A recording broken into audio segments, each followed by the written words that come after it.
So we've heard a lot about deep fakes. I've even had a client who got on what they thought was a sales call. I think they thought it was a discovery call for something they were scoping out. And it ended up being they were talking to a deep fake AI agent that was on video, looked like a human, talked like a human, and it was completely not a person. So these new hires, like we have to prepare for this in HR, right? This new hire that you're onboarding, it might be an AI with a stolen identity.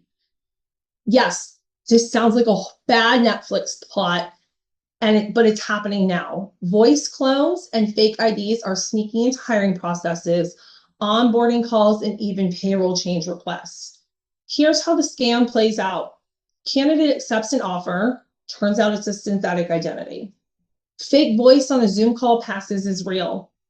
Payroll gets a request to change a bank account. Everything looks legitimate, money disappears, and you're left holding the bag. Small companies are especially vulnerable to this.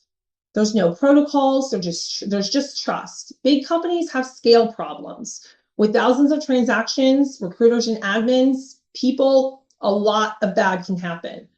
So what's the move? How do we deal with this? How do we combat this?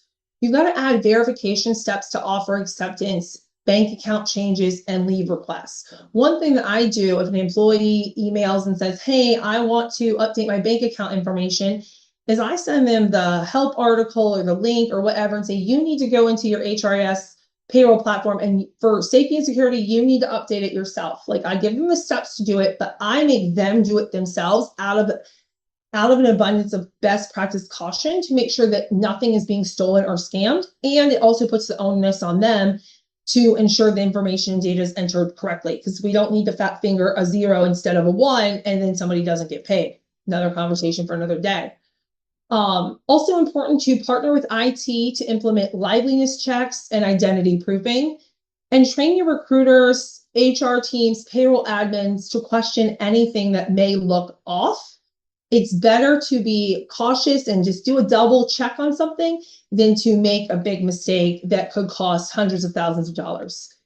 These deep fakes are not science fiction anymore. And if HR doesn't harden its defenses now, the next employee you onboard could actually end up being a fraud.